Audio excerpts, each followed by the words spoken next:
曲小姐，请留步。我今天是专程为你来的。不好意思，我还有事。楚小姐，我今天是真的专程为你来的。你有什么事儿吗？楚小姐，你有没有考虑过，把万灵丹以及万灵丹代表的汉方药卖到世界去呢？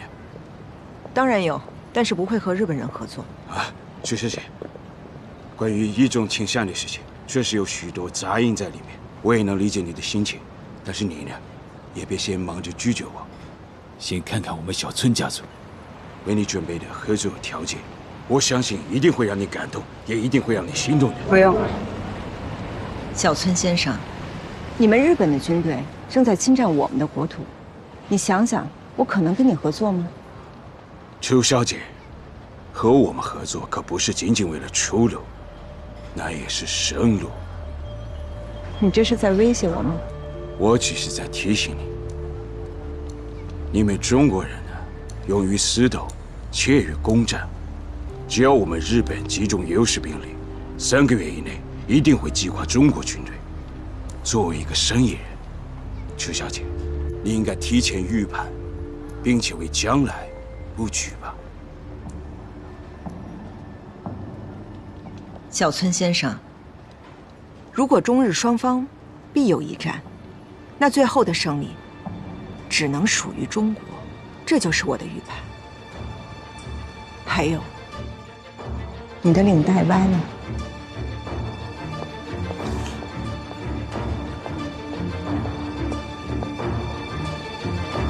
我跑了一圈下来，发现啊，有几个环节我们可以取消掉，那制作成本可以再降低一点，至少30%。太好了。楚经理，刚刚送来的您的信。哦，具体的我都记下来了，回头你看看。怎么了？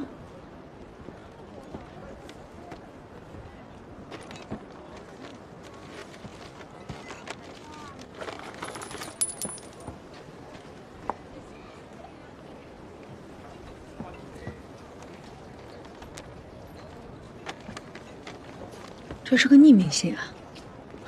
姐，姐，夏老板找你，人在池春堂。当初，你娘和你嫂子为了救你哥，把池春堂的招牌和万灵丹的配方都转让给我了。这件事情，你应该知晓吧？不对吧？这在我记忆里，他们只是把池春堂的招牌卖给了你，没有万灵丹。是。当初我也只是想要招牌，但你娘跟我说，想把万灵丹的配方作价50大洋一并出给我。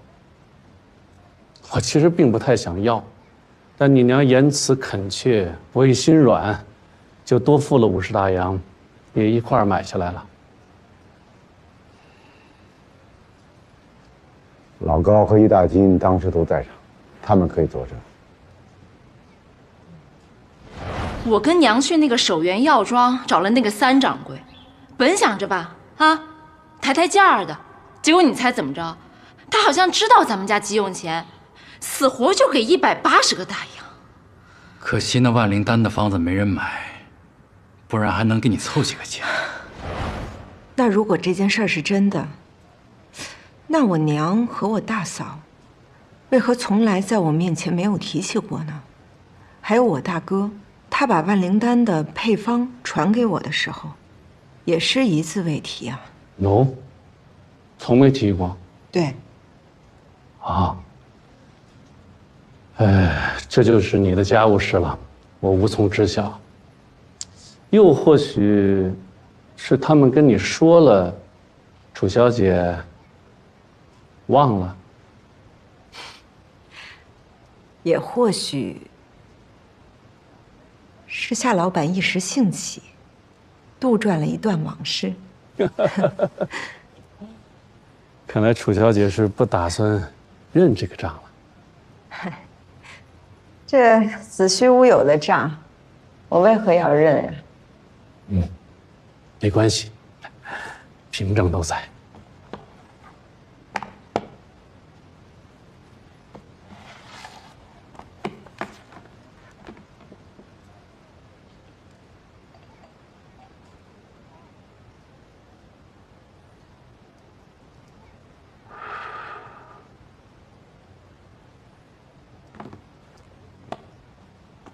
那如果这份契约是真的，就说明万灵丹的配方现在应该在夏老板手里。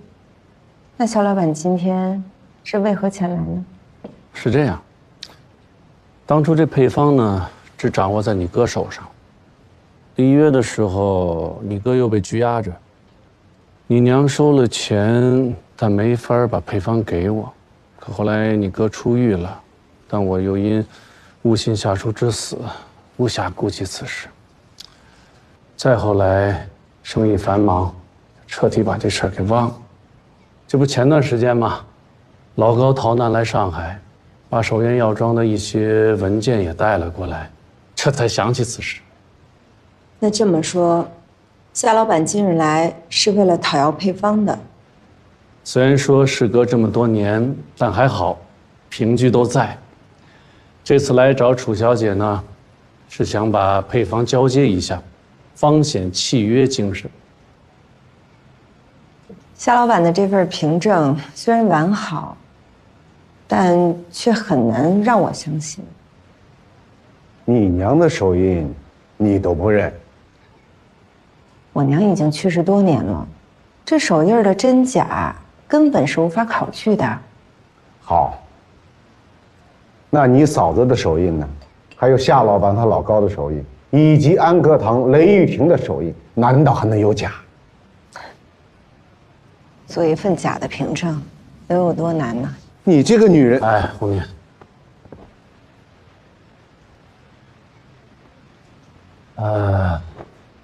楚小姐啊，你的心情我非常理解。万灵丹能有今天，除了配方神奇之外，更离不开你的努力。你看这样好不好？我愿意让渡万灵丹1半的权益给你，1半哦。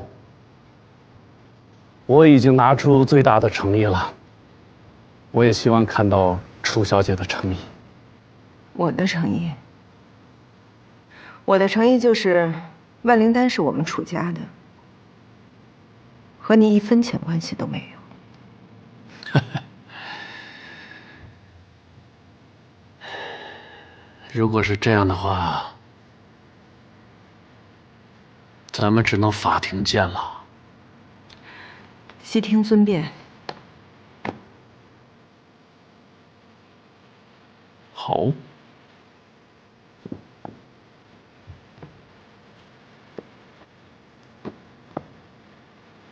一旦上了法庭，你的权益就是0。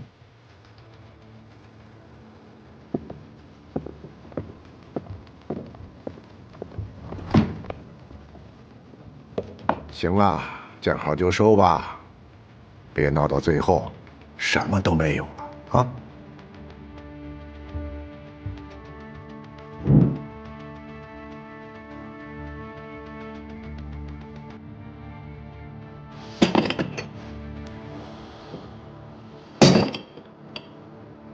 不就是万灵丹火了，挣钱了嘛，所以想来分1杯羹。人家夏老板想要的可不是1杯，他想要的是1半。那份凭证到底是真是假？现在还无法判断。既然连你也无法判断，那我们就一口咬定它是假的，他也没辙。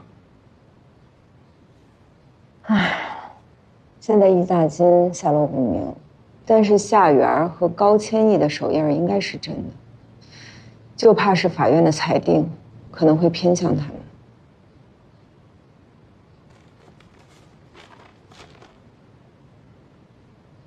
上面写几号开庭？15天后。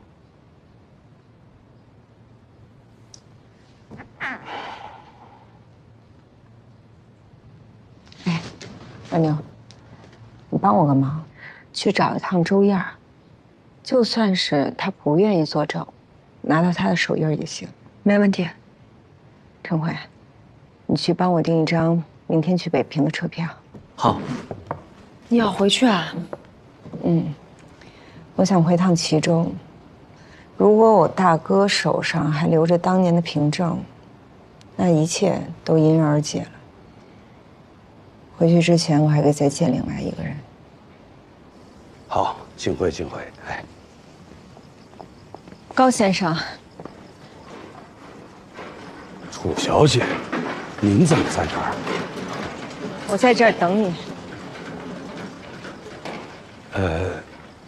您找我有事？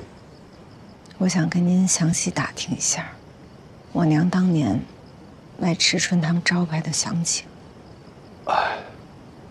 我记不太清了，您是记不清了，还是不方便说呀？随您怎么想吧。如果当年我娘真的是把万灵丹卖给了夏老板，那我绝对会遵守契约的。可是现在疑点实在是太多了，我真的很想搞清楚这件事。您还是去找夏老板吧。夏元是我的老板，也是我的师傅，更是我的恩人。我绝不会做出背叛他的事。但我认识的您，是更不愿意违背自己良心的。高先生，我当年刚刚涉足药铺经营，就认识了您。虽然咱们的见面次数不多，但是您谦谦君子的形象，一直都让我非常的敬仰。我甚至暗下决心，以后做生意也要像您那样，坦荡诚恳，夫妻不战，守段求真。所以我在这儿等您，只想问您一个问题：我娘当年是不是把万灵丹的配方真的卖给夏老板？高先生，楚小姐，我已经不是当年的高千亿了。告辞。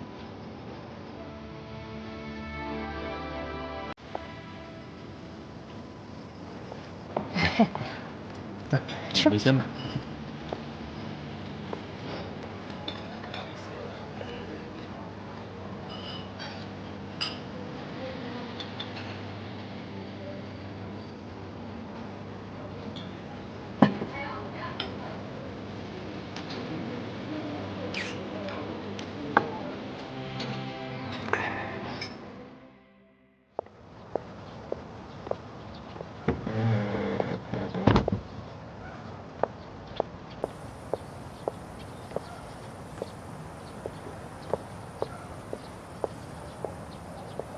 大哥，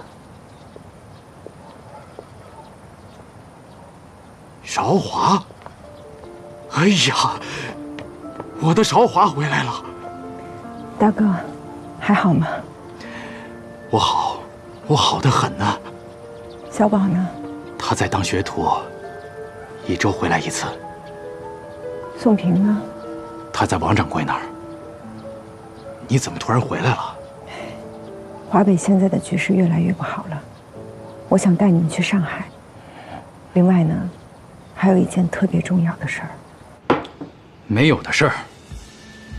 你确定吗？当然，那时候3掌柜找过我几次，只说了要买池春堂，根本就没说万灵丹。再者，就算是真把万灵丹卖了，娘和周燕不可能不跟我说呀。有没有一种可能，他们的确是卖了，但不敢跟你说呢？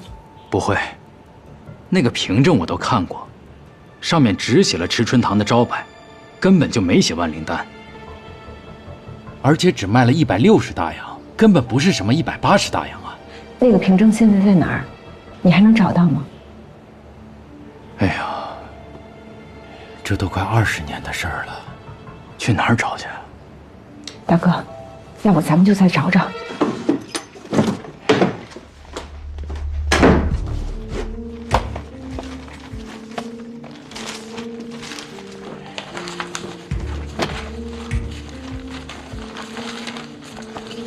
哎呀，的确是找不到了。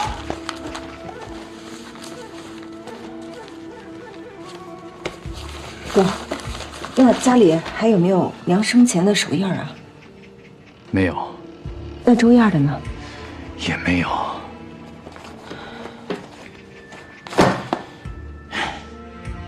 要真是找不到的话，我就跟你回上海。如果这个夏元非要强占万灵丹，我就跟他拼了，大不了同归于尽。哥，别着急，就算找不到，咱还有别的办法呢。还能有什么办法？这个凭证不是1式3份吗？咱有1份，夏元有1份，安克堂那儿还有1份啊。自从齐州药师休市以后，安克堂也关门了。但人总能找得到吧？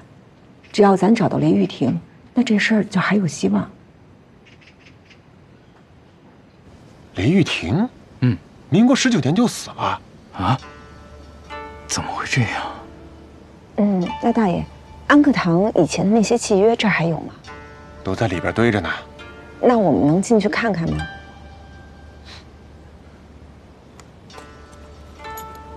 大爷，帮帮忙。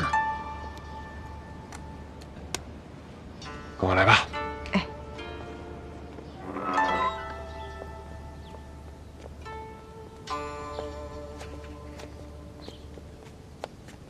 哎，都在这儿。好。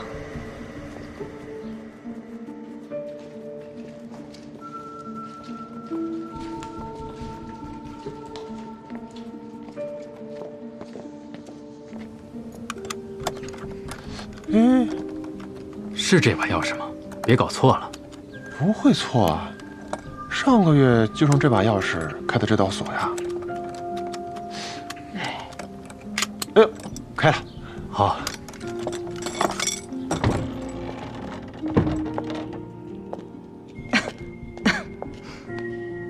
你们自己进去找吧。好。10几年都没人来，这个月来2波，真的怪了。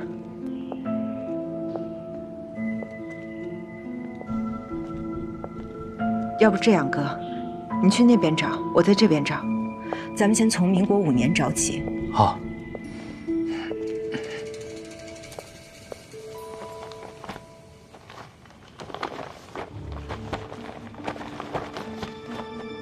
跟我差不多高，眼睛很大，很瘦。你说的是北方那个女人吧？姓周。哎，对。你知道她现在在哪儿吗？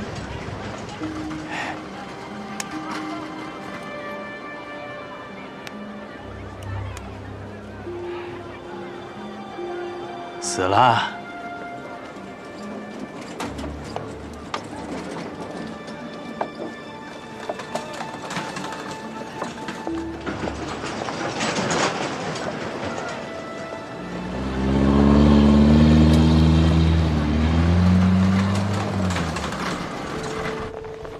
民国6年，少华，是不是这个？我看看。咱们去那边去，走。好。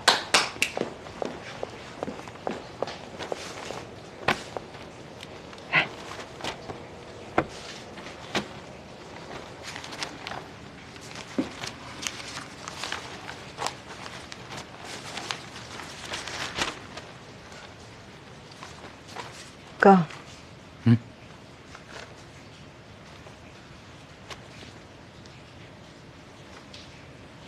就是这份。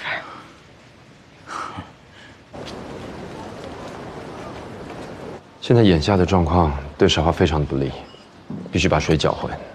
我建议你们随意找几个手印，就说是处理师和周燕的，双方没办法辨真伪，法官也无法判断。不用了，文大哥，姐在齐州找到了关键证据，足以证明夏元的那张契约是伪造的。那太好了。夏老板，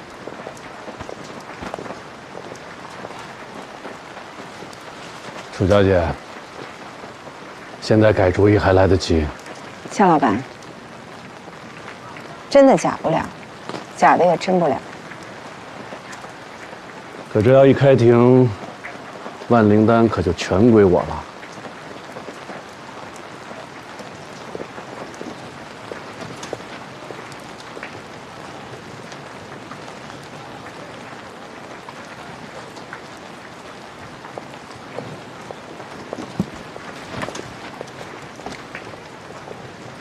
主审官，综合以上证人证词，以及证据，我方请求法庭判定：韶华制药厂将万灵丹配方归还首元药庄，之前由万灵丹销售产生的一切收益也一并归还首元药庄。被告律师，针对原告方的证据、主张，你们有什么需要辩护的？法官大人，原告提交那张买卖契约是伪造的，没有证据不要乱说。被告律师，你的说法有证据支持吗？法官大人，首元药庄提交的买卖契约上写着“空口无凭，立此卖契为证，一式3份，利契人、执契人安克堂各据1份。利契人的那1份已经找不到了，但是我们在齐州安克堂档案库里找到了安克堂存档的那份原始凭证。大家请注意，2份契约非常相似，但安克堂存档的这份契约上面却没有万灵丹之配方这6个字。由于相关人士要么不知去向，要么已经去世，相比之下，安克堂存档的这一份凭证可信度更高。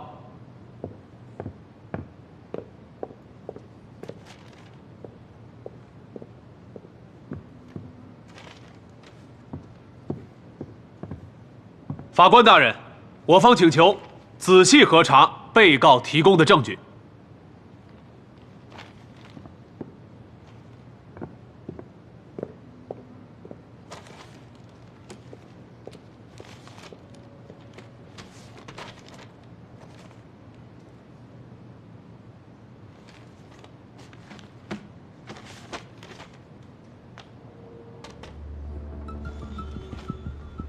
法官大人，被告方提供的这份契约才是伪造的，没有证据就不要乱说。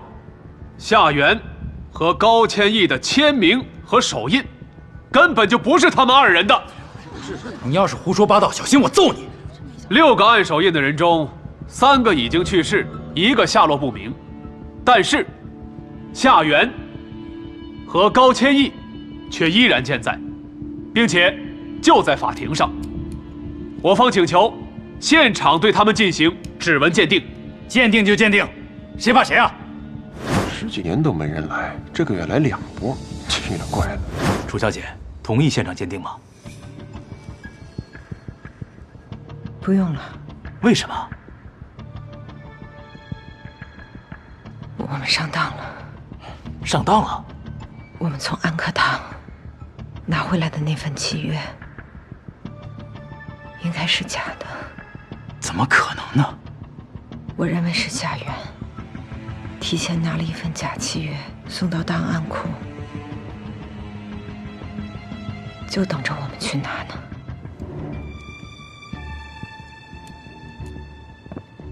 法官大人，我方不同意现场鉴定。你们是不是心虚了？因为现场出现了一些意外情况，我方请求暂时休庭。那怎么行？除非你们承认自己伪造证据。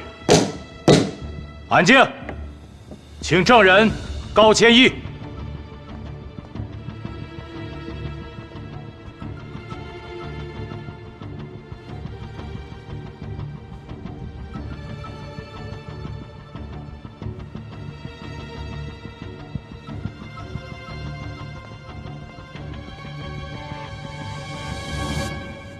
证人，介绍一下你的身份。我叫高千亿，是首元药庄的2掌柜。呈证据。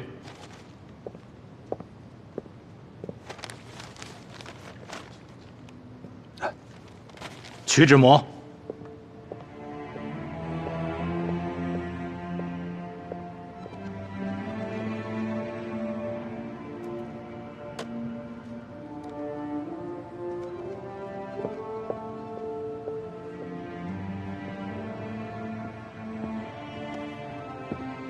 法官大人，其实不必取指模，也能够判断出楚小姐提供的这份契约是伪造的，因为那上面是一枚斗状的指印，而我10个手指头都是簸箕。而夏元老板提供的这份契约上，才是我的指纹。但是，夏元老板提供的契约也是假的，因为上面的指印是我20天前刚刚盖上去的，而且我至今依然清晰地记得，当年的契约上并没有提到万灵丹。高天一，你这个白二郎，你结束再说。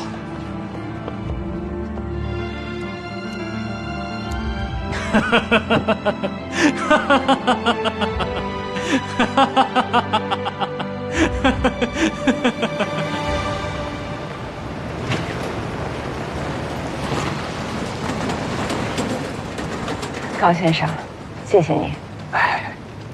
我是真的没想到，你能在最关键的时刻站出来，为我仗义执言。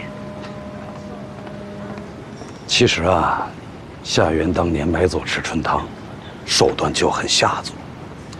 如若这万灵丹再被他巧取豪夺，那就太没天理了。我也是实在看不下去，才站出来的。当初我们家将赤春堂卖给夏元，虽说无奈吧，但也是出自自愿。楚小姐，你也知道，这守元药庄啊，一直只做圣药批发。民国5年，夏元想开拓成药市场，于是他便想收购有着100年历史的赤春堂啊，但被你大哥一口回绝。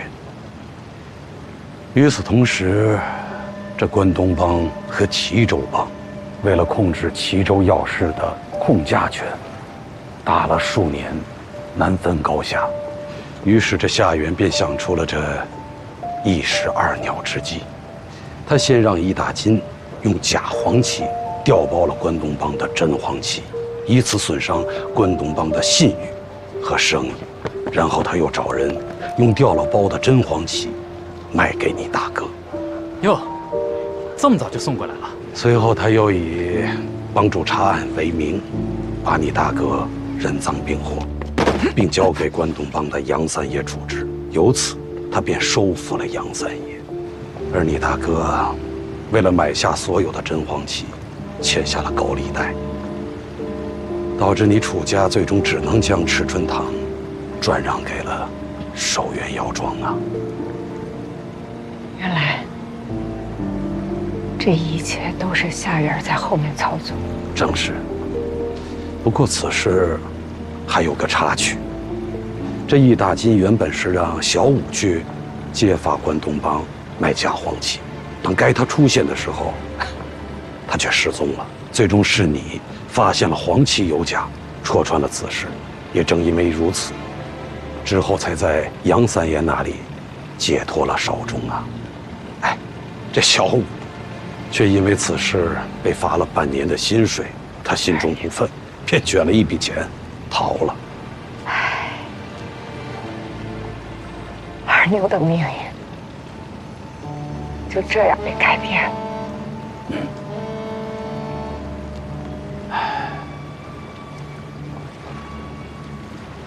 我该上船了。先生将来要如何打算？哎，没什么打算。在这商场里勾心斗角大半辈子了，着实累了。此次回家正好可以好好歇歇了。万灵丹是保住了，却害得先生丢了差事，实在是抱歉。哎，你也不用过于愧疚。其实我早就存了离开夏元之心了，只是我一直放不下这主仆之情、师徒之义呀。当然，也舍不得那份俸禄。我也是一直到了法庭上那一刻，才最终下定了决心呀。是为什么？楚小姐，你也知道，这日本人现在已经是守元药庄的股东了。如若这万灵丹的配方最终归了守元药庄，那也就等于落入到了日本人的手里。我虽庸碌之辈，但施舍国家安危、民族大义，高某绝不会含糊。先生，受我一拜。哎，使不得，使不得，使不得。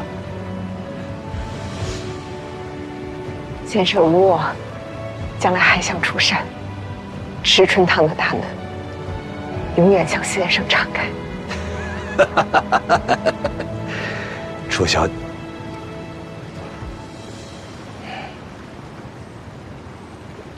楚老板，咱们后会有期。告辞。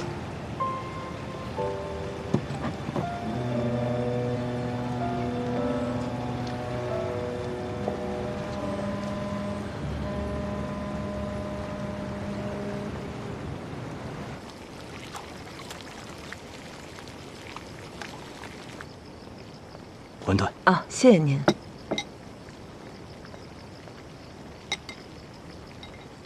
他固定会在周3的晚上去孔家弄堂口的小摊上吃一碗馄饨。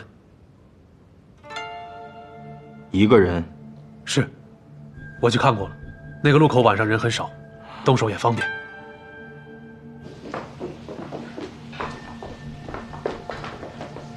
夏桑，最近局势有点微妙啊。哦，是吗？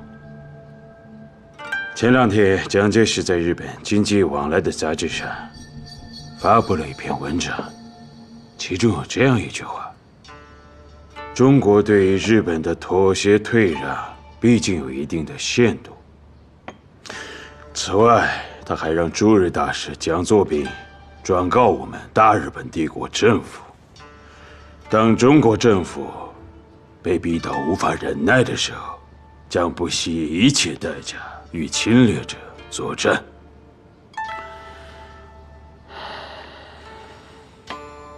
他之前不是奉行绝不抵抗政策吗？但是他最近在政治、军事、国防、外交等各个方面都在搞一些小动作，好像心思变了。他真的会打仗吗？我不信。但是看眼下的情况，可能由不得他了。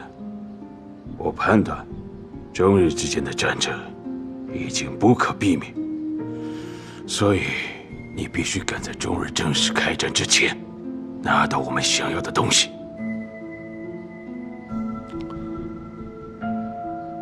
好，我来安排。这就是市场部的情况。你那边呢？就是新厂选址的问题。之前看好那块地，本来都快签合同了，但是我们突然被业主方拒绝了。我私下打听了一下，说是业主方被政府的人威胁了。马俊才的人？应该是。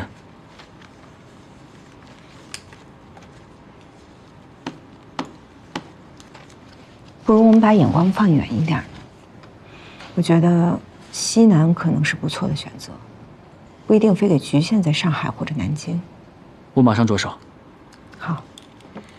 哎呀，今天大家也都辛苦一天了，就到这儿吧，早点回去休息啊。哎，少华，你一会儿直接回家吗？我想回家之前去吃碗馄饨。我跟你一起去啊？啊？你不是保持身材不吃宵夜的吗？哎呀，今天突然一下想吃了。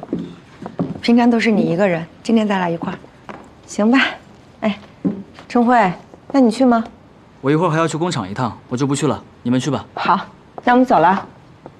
哎，对了，姐，最近多注意安全啊。好的，放心吧，有我呢。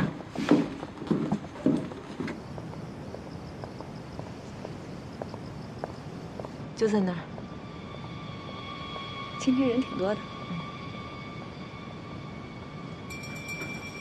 你先坐啊。老板，2碗小馄饨。好的。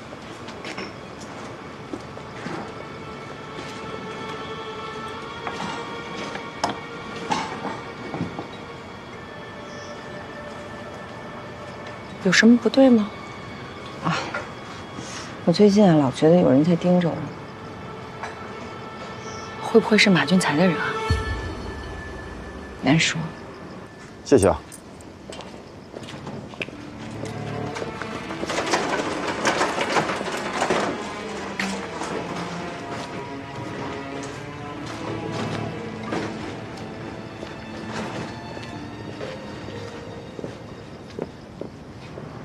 哎，那3颗子弹是他们寄的吗？他们这帮人最爱使这种招数来吓唬人。我可听说，杨信佛、史量才都是被他们杀的。少华，他们不会对你下手吧？谢谢，谢谢。咱们赶紧吃，吃完肯定走。这些天你也小心点，别一个人出门了。我去加点香菜。好。老板，我得多来点香菜。哎，好的，自己去。哦，好。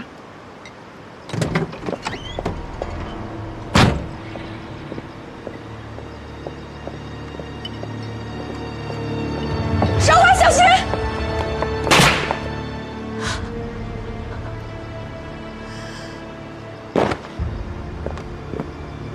二娘！二娘！二娘！二娘！二娘！二娘！车！快上车！好。二娘，你挺住！我真的，有点重，真了。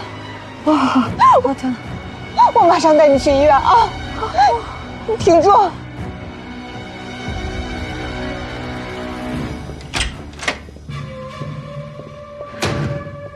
没事，万幸，子弹没有打中要害，放心吧。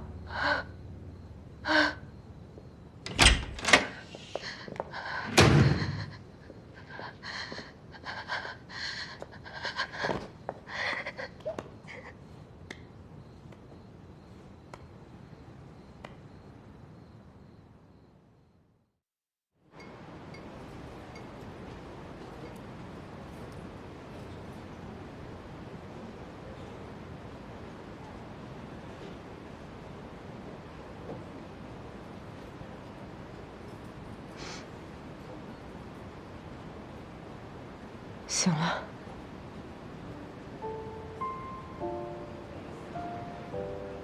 我在哪？医院。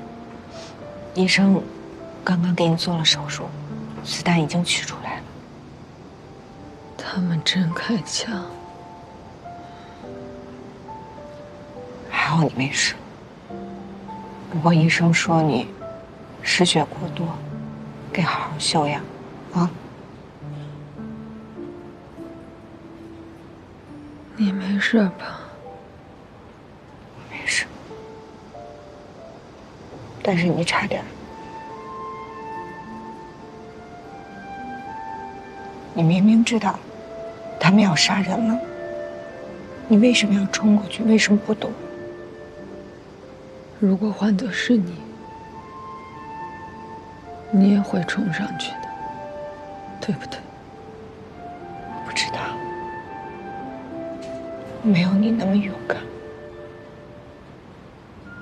我不是勇敢，我只是不想失去你。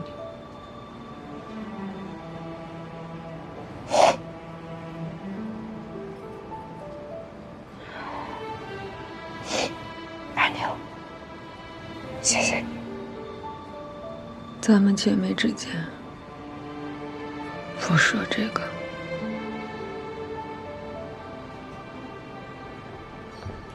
家属可以去取药了。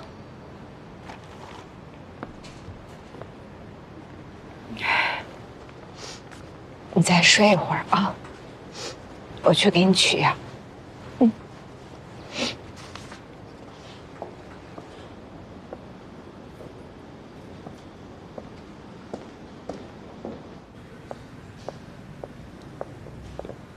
少华，我只是让你们吓唬他一下，怎么还真的开枪呢？我也没想到跟他一起那女的那么猛，竟然敢抢我的枪，然后就一不小心走火了。不是你们说，平日里就楚韶华一个人在那儿吗？但偏偏昨晚上就多出来一个女人。我让你们手脚利索点，别给我惹麻烦，结果把事还是给我办成这样。局座，要不我们再干一把？不用了，这把威慑力应该够了。那后面的事儿，巡捕房那边我来打发。你们几个这几天出去避避风头。是。滚！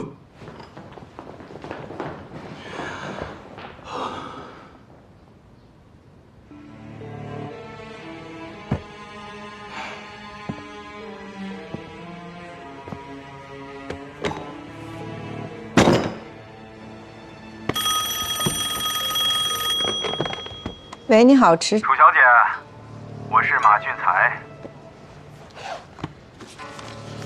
马委员，找我有什么事儿吗？听说贵公司的副总经理白小姐遇到了劫匪，还挨了一枪，特地打个电话问候一下。马委员真是消息灵通啊！不会是劫匪给你传递的这个消息吧？我是听巡捕房的人说的。你也知道，我跟巡捕房的关系很好，再大的事，他们也会替我兜着。你这是在暗示我，你可以只手遮天吗？不，我的意思是，现在的世道不太平，楚小姐外出的时候要多加小心，特别是走夜路的时候，尽量不要携带贵重物品。毕竟，匹夫无罪，怀璧其罪。要是再遇到了劫匪，那可就要人命了。马俊才，转告给你主子，我楚韶华就算是丢了性命，我也不会屈服。关于我们的合作，楚小姐如果改变主意，还请随时跟我联系。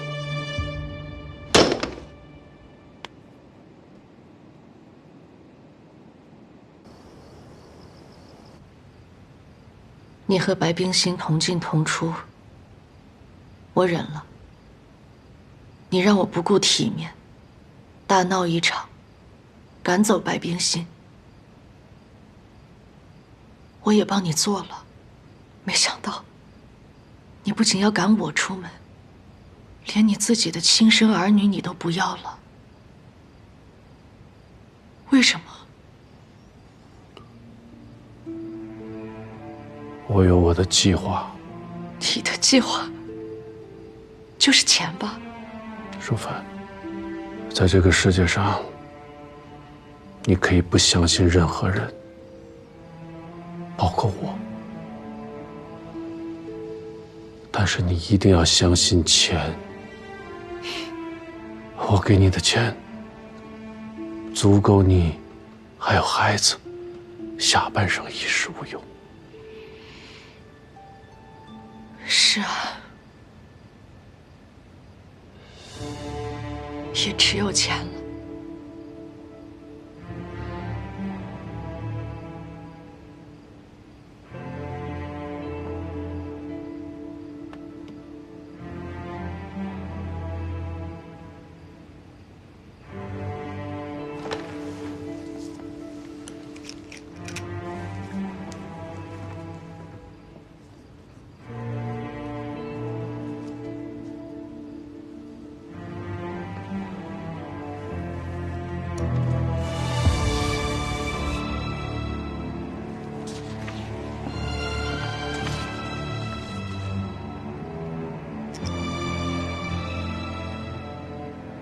谢谢你的理解。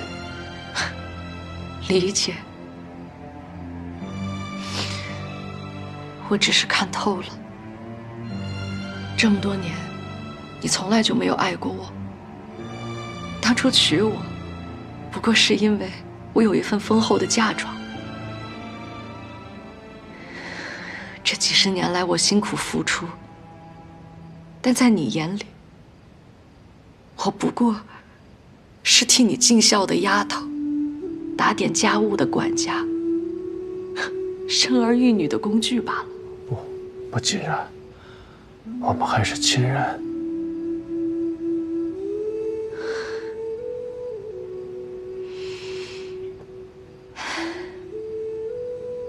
好在这一切都结束了。做了几十年下园屋里的，我现在终于可以做回我徐淑芬了。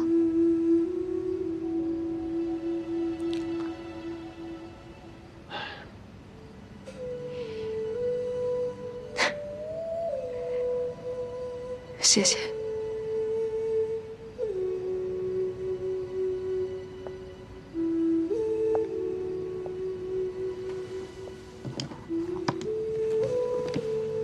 淑芬，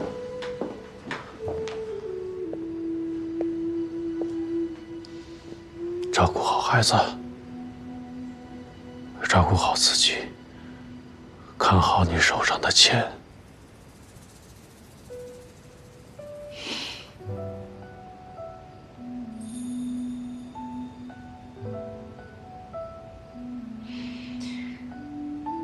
你自求多福吧。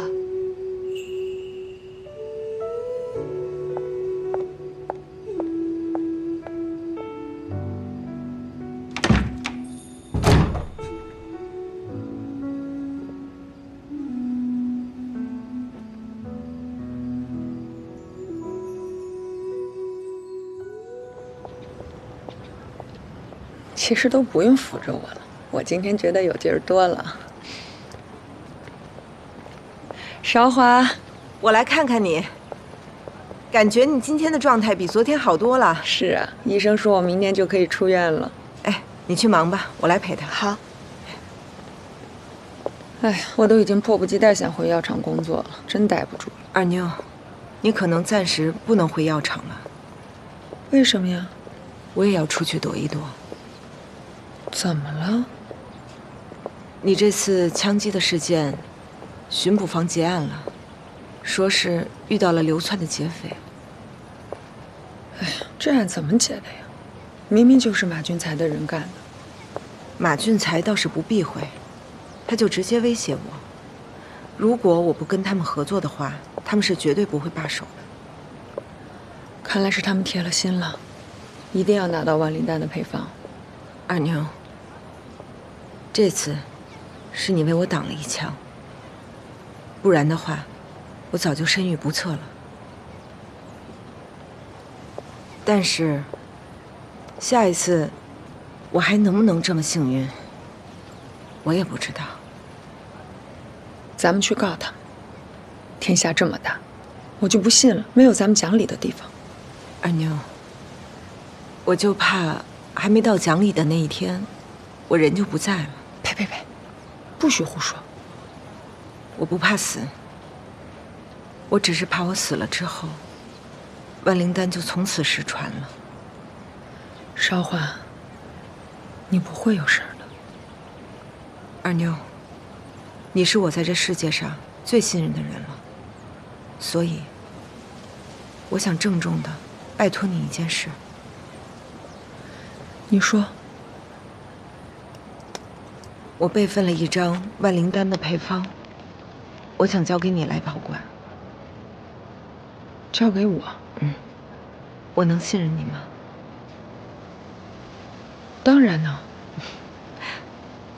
那你必须要答应我2件事。第一，等我死了以后，才能打开这个信封。第二，你拿到配方以后，帮我把万灵丹继续发扬光大。你还是不要把万灵丹的配方给我了。怎么了？我也许不配。二妞，你在我心里是最适合的人选。咱俩从小一起长到大，一起经历了那么多的风雨，咱俩之间的感情，不只是交心的，更是过命。所以，万灵丹交给你，我更放心。你确定？我确定。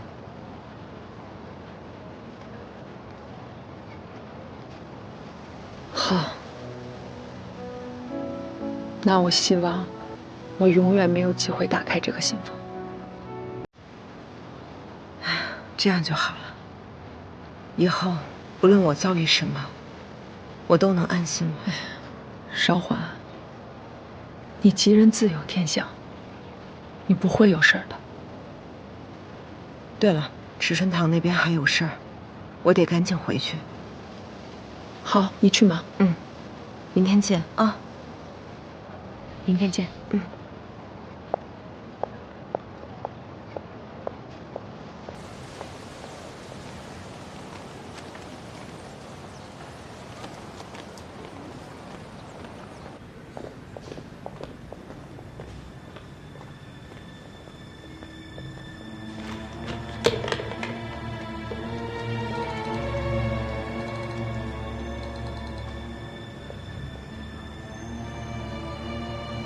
是我拿到了。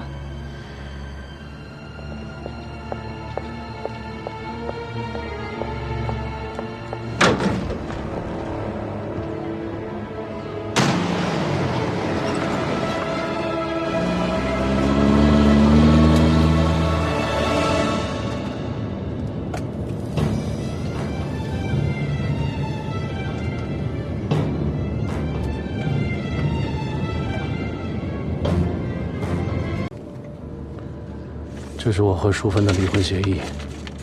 为了让她配合你演这出戏，我又多付给她2万美金。那出戏我也付出了很多。他打我，是真下狠手。如果不下那么狠的手，楚少华怎么可能相信呢？挨打也就算了，为什么真让我挨一枪？不是说好了，只是威胁一下，绝对不开枪的。开枪的不是我派去的。什么意思啊？我派去的人到馄饨摊的时候，楚少华已经带你去医院了。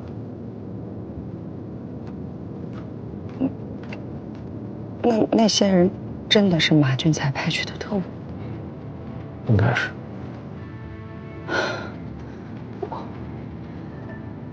我那天还去抢他们的枪了。天哪！哎呀，二妞你呀，你知道吗？我差点死了。他们那天真的开枪了，真的开枪了。他们那枪差点打到我心脏了。我知道，我知道。我也很心疼你，所以为了弥补那一枪，我给你准备了一份特殊的礼物。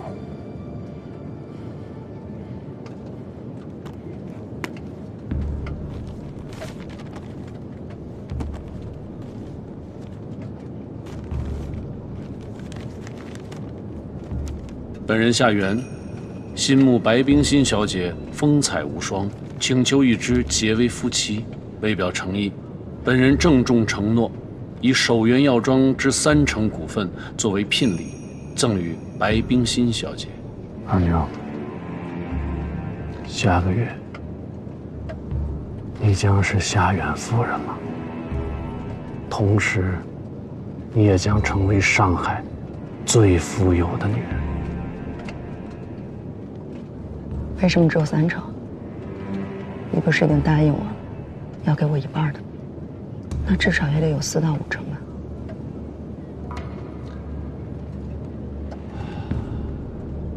为了保住我在东北、华北的分店，我不得已让给小村制药3成的股份。你还是让日本人得逞。我这也是不得已而为之的。我如果不这么做的话，我的身家会大幅缩水。到那时候，就算给你1半，还不如现在的1/5。我这么做，有很大一部分原因，也都是为了你。我现在能给你的，全给你。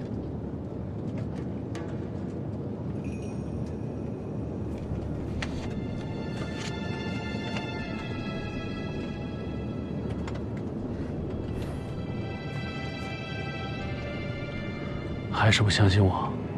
我如果把这个信封给了你，我和韶华就真的再也不是姐妹了。二妞说句你不爱听的，自从你假装跟我分手，加入韶华制药的那一刻起，你们俩的感情就彻底决裂了。你没有回头路，知道吗？没有。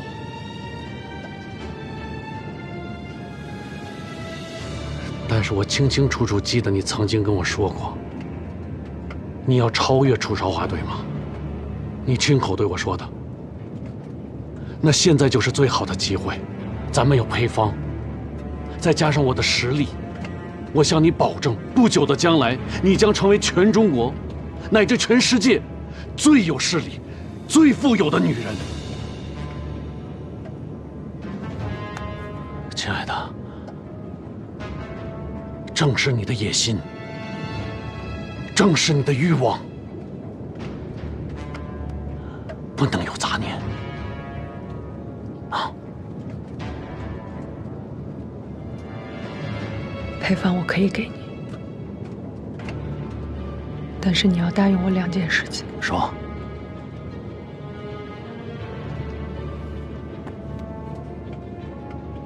第一，永远不能伤害韶华。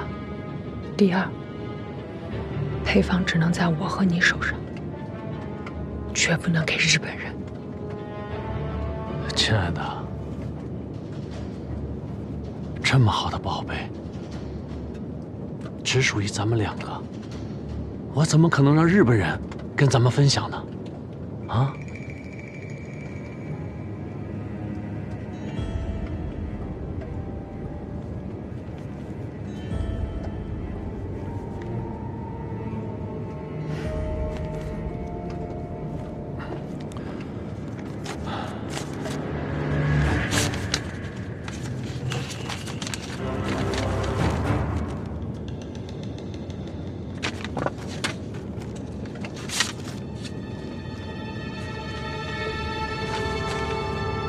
这就是楚韶华给你的。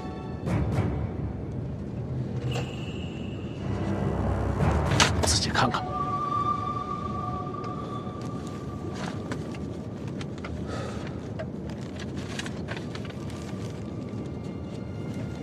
二妞，我很遗憾，因为你已经彻底背叛了我们的友情，但也无奈，毕竟每个人都有选择自己道路的权利。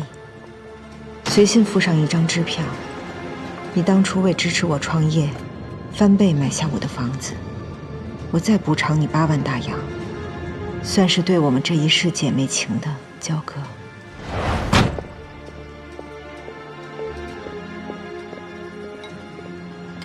韶华，小心！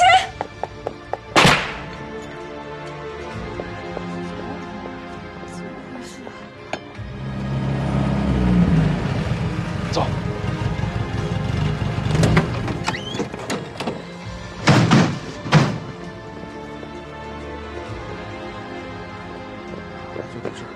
你没听着吗？我的常客到了。老板，刚才谁中枪？哦，演电影那个白小姐。人呢？送医院了。送医院了？哪个医院？哦，最近的医院，上海医院。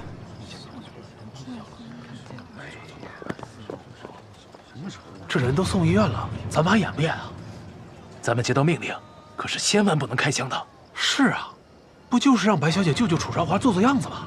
你说咱们怎么办？哎呀，人都不在了，还演什么？走吧，走。